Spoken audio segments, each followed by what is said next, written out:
끝나지 않은 국정농단 얘기입니다.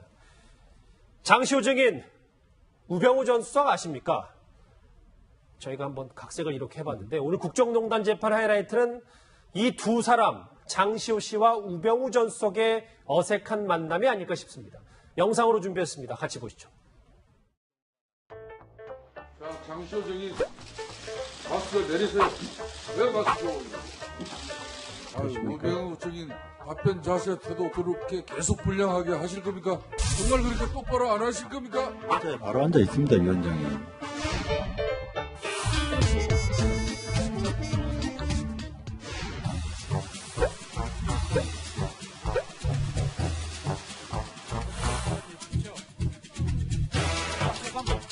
앞으로도 검찰 수사에 꼭 협조하실 계획이십니까? 협조하신다는 말씀이세요? 현 정부 검찰 인사에 대해 어떻게 생각하십니까? 네, 오늘 제가 재판받으러 왔기 때문에 그런 말씀을 드릴 자리는 아닌 것 같습니다.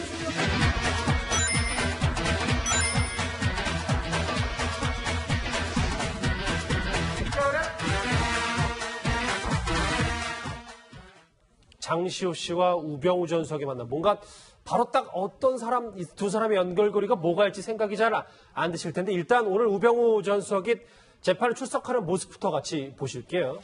예전보다는 조금 이제 안색도 좋아지고 건강을 회복했다는 여러 가지 전언도 있었는데 오늘 우병우 전 수석이 저렇게 취재진이 이제 많이 둘러싸서 질문 공세를 쏟아내자 아무 말 하지 않고 이제 들어가다가 입구를 잘못 찾아서 이제 딴 데로 어리둥절해서 내가 어디로 가야 될지 모르는 저런 좀 화면도 좀 방금 전에 포착이 됐었는데 서 변호사님, 이 우병우 전 수석 입장에서 어쨌든 장시호 씨가 위험하고 좀 럭비공처럼 어디로 튈지 모르겠기 때문에 불안한 건 마찬가지 아니겠습니까? 그렇죠. 이게 제가 보기에 최고의 덕꾸라지 우병우 수석하고요. 그다음에 최고의 특검 도우미 장시호 씨의 창과 방패 대결이 아주 흥미진진한데 예. 저는 이게 혐의가 뭐냐면 우병우 수석의 혐의가 크게 보면 두 개예요. 하나는 이게 직무유기하고 하나는 이게 직권남용입니다. 이게 동전의 양면인데 그럼 이게 최순실의 국정농단을 알면서 직무유기했다.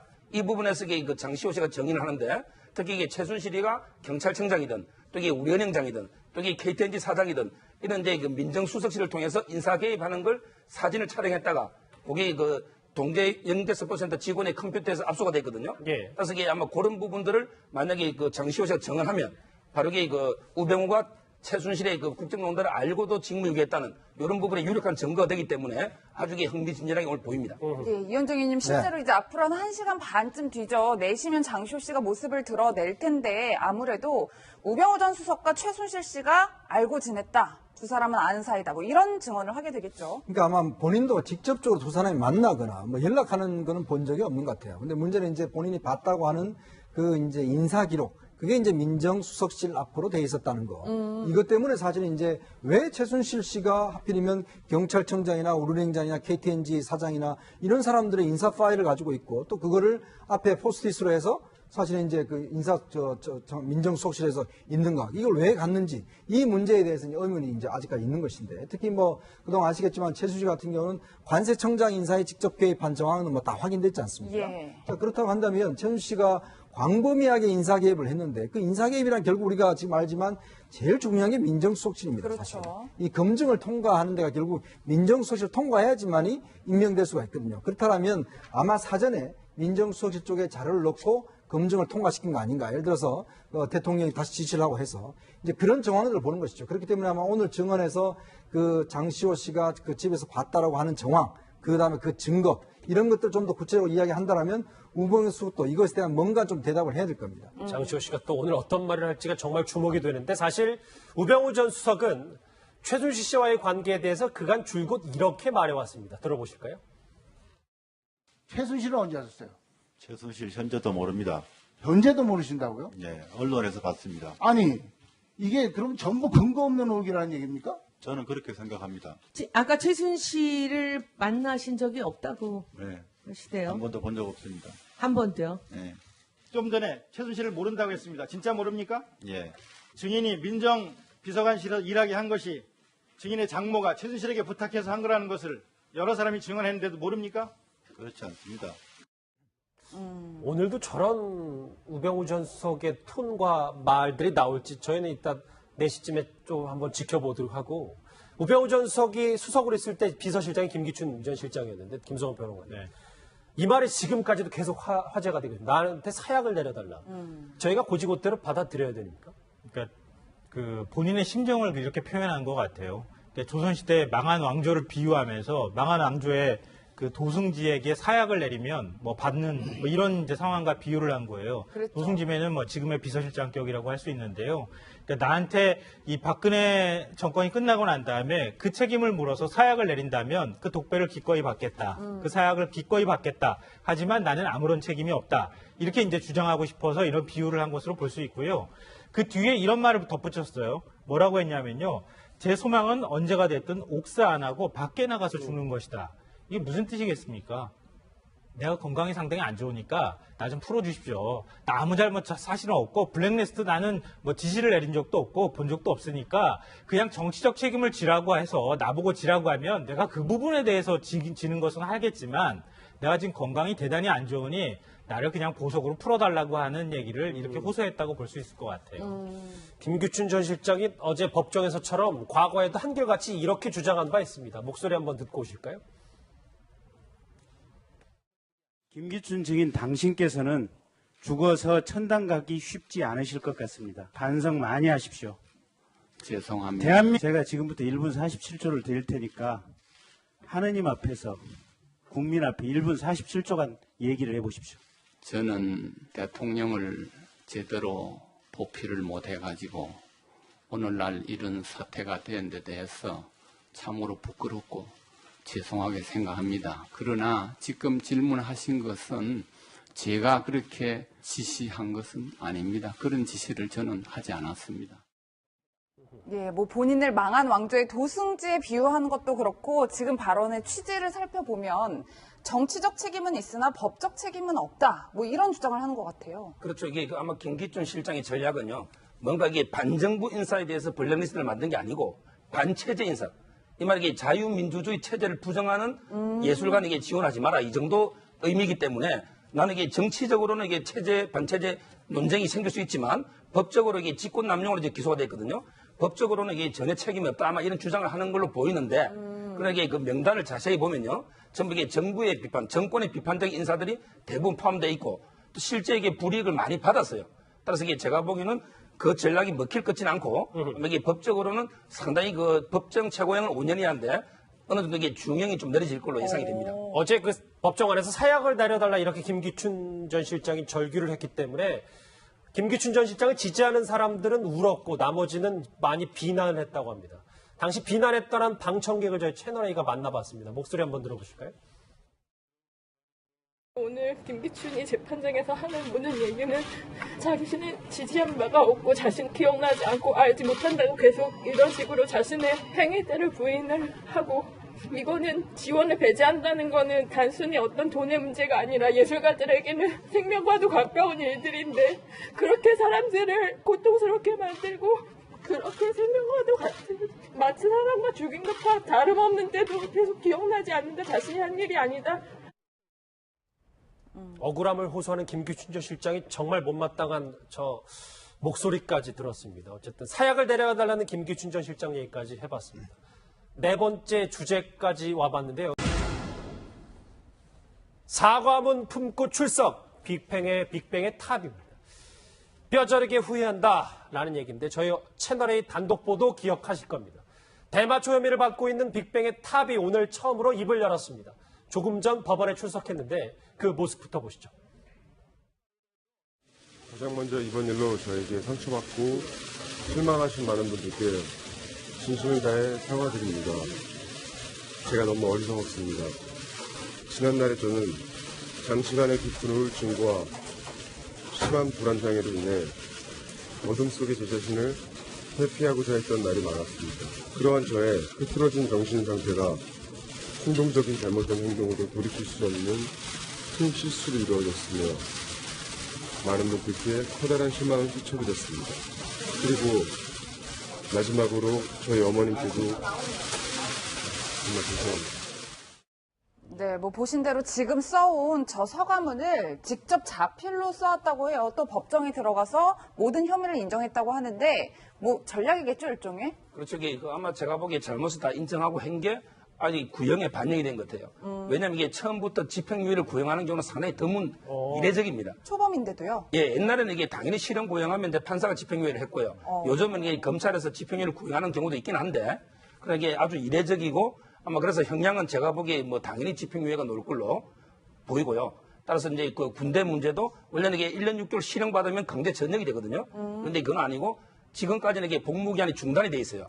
근데 재판이 이제 확정되면 다시 이게 남은 기간을 복무하는 이런 이제 과정으로 가고 형량도 뭐 제가 보기에 비교적 초범이고 반성하기 때문에 좀 낮게 놓을 걸로 예상이 됩니다. 그럼에도 불구하고 저기서 탑 씨가 얘기했지만 우울증, 불안, 수면장애에 시달렸다고. 근데 이게 면죄부가 될 수는 없는 거잖아요. 그거는 이제 물론 양형에 약간 고려, 면제부는 당연히 안 되고요. 예. 양형에는 이게 고려 요소가 되고요. 또 이게 나중에 재판이 끝나고 나면 군대 복무 있잖아요. 그때 왜 얼마 전에 그 수면제 먹고 이게 병원에 입원됐지 않습니까? 이게 과연 의경으로 이게 계속 복무하는데 적격성이 있는가 없는가? 이런 이제 그 심사할 때는 약간 이게 참고가 될 수는 있어요. 예, 뭐 앞서서 구형에 대해서 말씀해 주셨는데 저는 궁금했던 부분이 추징금이 12,000원이 추징금이 이제 붙었던데 이거는 어떤 의미예요? 그거는 이제 우리가 마약의 가격이니까요. 그만큼 추징을 하는 거니까 뭐 그거는 가격을 산정하는 룰이 다 있습니다. 예를 들어 뇌물에 술을 먹으면 술은 얼마. 또 이게 여자를 성상납했을 때도요. 그것도 이게 뭐 30만 원 이런 식으로 산정해서 하는 기준에 따라서 그 마약 가격을 산정해서 이제 추징을 하는 거고요. 아마 크게 그거는 의미는 없고 아마 아까 말한 것처럼 이게 집행유예 형량이 아주 이례적으로 보입니다. 이례적으로 보인다. 예, 그러면 마약에서 이게 집행유예 구형은 좀 이례적으로 보입니다. 그럼 왜 법원이 이런 판단을 내렸을까요? 그러니까 제가 보기 가장 중요한 건 이게 일단 초범이고요. 그다음에 잘못을 다 인정하고 자백하고 있고요. 그다음에 조금 전에 놓은 것처럼 이런 이제 우울증이나 불안, 이런 이제 건강 상태, 이런 이제 모든 것 양형 요소가 종합이 돼서 구형이 이렇게 된 것입니다. 그러면은 재입대 가능성도 있는 겁니까? 이 군대 문제는 어떻게 봐야 돼요? 그러니까 당연히 이게 그 실형 1년 6개월이 놓으면 강제로 이게 전역이 돼버리지만 그럴 가능성은 전혀 없고요. 따라서 이게 만약에 집행유예가 나온다면 당연히 지금 현재는 중단이 돼서 군복무기한에서 산입이 안 되고 있거든요. 그렇죠. 따라서 이게 그 형이 확정되는 대로 남은 기간만 의경으로 이게 복무하게 될 가능성이 그렇게 그게 큰 걸로 보입니다. 예, 그런데 사실 변호사님, 마약은 굉장히 사회에서 중한 범죄고 유명인이란 말이에요. 근데 검찰 자체가 구형을 이렇게 약하게 해버리면 이 다음 사람들, 뭐 재발 뭐 이런 것들에 대한 고려가 너무 안 되는 거 아니냐 이런 지적들도 있을 것 같아요. 물론 이제 그런 비판도 있을 수 있고요. 그런데 이거 사건의 경위를 보면 뭔가 이게 좀 이게 어려운 정신적으로 좀 힘든 상태에서 누 권유로 잠깐 이게 술이 취한 상태에서 했고 또 이게 아까 말한 것처럼 초범이고 여러 가지 봤을 때 이게 좀 이번에는 경량이 놓는데 앞으로 이게 그런 이제 일반 예방적 효과도 좀 고려해서 약간의 이거 처벌도 필요하겠죠. 알겠습니다. 보통 이런 범죄는 사실은 이제 초범은 사실 이제 후하게 뭐 하는데 문제는 이제 상습, 재범이나 삼범일 경우는 굉장히 엄한 그 형이 내려집니다. 그렇기 때문에 아마 이제 연예인들 같은 경우도 주로 이제 2번, 3번 걸리면 그때부터는 사실은 어떤 선처를 받을 수가 실형을 하는 없죠. 경우도 있죠. 그렇죠. 실형을 하는 게 많죠. 알겠습니다. 사과문을 품고 출석한 피평의 탑시 오늘 검찰이 징역 10월에 집행유예 12년을 구형했다는 소식까지 전해드렸습니다. 숨가쁘게 5개의 주제를 짚어봤습니다. 여러분은 지금 뉴스특급과 함께하고 계십니다.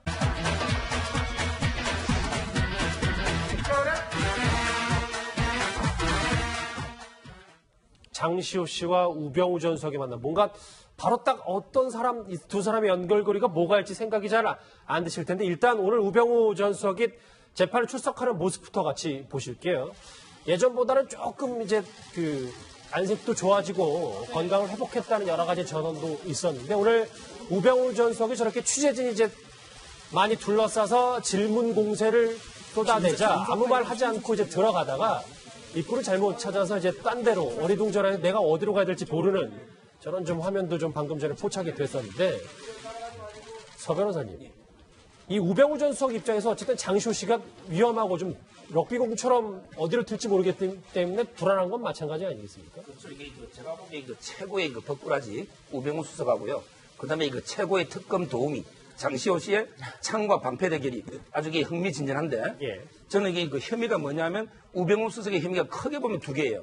하나는 이게 직무유기하고 인사 민정수석실에서 있는가, 이걸 왜 갔는지 이 문제에 대해서는 의문이 이제 아직까지 있는 것인데, 특히 뭐 그동안 아시겠지만 최순실 같은 경우는 관세청장 인사에 직접 개입한 정황은 뭐 다 확인됐지 않습니까? 예. 자, 그렇다고 한다면 최순실 씨가 광범위하게 인사 개입을 했는데, 그 인사 개입이란 결국 우리가 지금 알지만 제일 중요한 게 민정수석실입니다. 그렇죠. 사실. 이 검증을 통과하는 데가 결국 민정수석실 통과해야지만이 임명될 수가 있거든요. 그렇다면 아마 사전에 민정수석실 쪽에 자료를 넣고 검증을 통과시킨 거 아닌가. 예를 들어서 대통령이 다시 지시를 하고 해서 이제 그런 정황들을 보는 것이죠. 그렇기 때문에 아마 오늘 증언에서 그 장시호 씨가 그 집에서 봤다라고 하는 정황, 그 다음에 그 증거, 이런 것들 좀 더 구체적으로 이야기한다라면 우병우 수석도 이것에 대한 뭔가 좀 대답을 해야 될 겁니다. 장시호 씨가 또 오늘 어떤 말을 할지가 정말 주목이 되는데, 사실 우병우 전 수석은 최순실 씨와의 관계에 대해서 그간 줄곧 이렇게 말해왔습니다. 들어보실까요? 최순실은 언제 하셨어요? 최순실 현재도 모릅니다. 현재도 모르신다고요? 예, 언론에서 봤습니다. 아니, 이게 그럼 전부 근거 없는 의혹이라는 얘기입니까? 저는 그렇게 생각합니다. 아까 최순실을 끝나지 않은 국정농단 얘기입니다. 장시호 증인, 우병우 전 수석 아십니까? 저희가 한번 각색을 이렇게 해봤는데, 오늘 국정농단 재판 하이라이트는 이 두 사람, 장시호 씨와 우병우 전 수석의 어색한 만남이 아닐까 싶습니다. 영상으로 준비했습니다. 같이 보시죠. 자, 장시호 증인 마스크 내리세요. 왜 마스크? 우병우 증인 답변 자세 태도 그렇게 계속 불량하게 하실 겁니까? 정말 그렇게 똑바로 안 하실 겁니까? 바로 앉아 있습니다, 위원장님.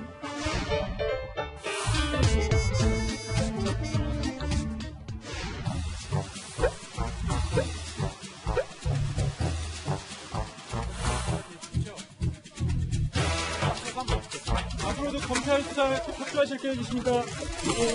협조하신다는 말씀이세요? 현 정부 검찰 인사에 대해 어떻게 생각하십니까? 오늘 제가 재판받으러 왔기 때문에 그런 말씀을 드릴 자리는 아닌 것 같습니다. 하신 적이 없다고 네. 그러시대요. 한 번도 본 적 없습니다. 한 번도요? 네. 좀 전에 최순실을 모른다고 했습니다. 진짜 모릅니까? 예. 증인이 민정비서관실에서 일하게 한 것이 증인의 장모가 최순실에게 부탁해서 한 거라는 것을 여러 사람이 증언했는데도 모릅니까? 그렇지 않습니다.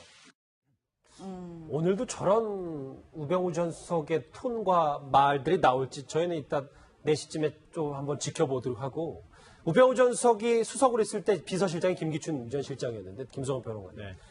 이 말이 지금까지도 계속 화제가 되거든요. 나한테 사약을 내려달라. 저희가 고지고대로 받아들여야 됩니까? 그러니까 그 본인의 심정을 이렇게 표현한 것 같아요. 그러니까 조선시대 망한 왕조를 비유하면서 망한 왕조의 그 도승지에게 사약을 내리면 뭐 받는 뭐 이런 이제 상황과 비유를 한 거예요. 그렇죠. 도승지면은 뭐 지금의 비서실장격이라고 할 수 있는데요. 그러니까 나한테 이 박근혜 정권이 끝나고 난 다음에 그 책임을 물어서 사약을 내린다면 그 독배를 기꺼이 받겠다. 그 사약을 기꺼이 받겠다. 하지만 나는 아무런 책임이 없다. 이렇게 이제 주장하고 싶어서 이런 비유를 한 것으로 볼 수 있고요. 그 뒤에 이런 말을 덧붙였어요. 이게 직권 남용입니다.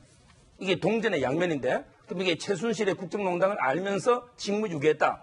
이 부분에서 이게 그 장시호 씨가 정의를 하는데, 특히 이게 최순실이가 경찰청장이든, 또 이게 우리은행장이든, 또 이게 KTNG 사장이든, 이런 이제 그 민정수석실을 통해서 인사 개입하는 걸 사진을 촬영했다가, 거기 그 동계 영대스포센터 직원의 컴퓨터에서 압수가 됐거든요. 예. 그래서 이게 아마 그런 부분들을 만약에 그 장시호 씨가 정언하면, 바로 이게 그 우병우가 최순실의 그 국정농단을 알고도 직무유기했다는 이런 부분에 유력한 증거가 되기 때문에 아주 흥미진진하게 오늘 보입니다. 네, 이현정 의원님 실제로 이제 앞으로 한 1시간 반쯤 뒤져 4시면 장시호 씨가 모습을 드러낼 텐데, 아무래도 우병우 전 수석과 최순실 씨가 알고 지냈다. 두 사람은 아는 사이다. 뭐 이런 증언을 하게 되겠죠. 그러니까 아마 본인도 직접적으로 두 사람이 만나거나 뭐 연락하는 거는 본 적이 없는 것 같아요. 근데 문제는 이제 본인이 봤다고 하는 그 이제 인사 기록, 그게 이제 민정수석실 앞으로 돼 있었다는 거. 이것 때문에 사실은 이제 왜 최순실 씨가 하필이면 경찰청장이나 우리은행장이나 KTNG 사장이나 이런 사람들의 인사 파일을 가지고 있고, 또 그거를 앞에 포스트잇으로 해서 사실은 이제 그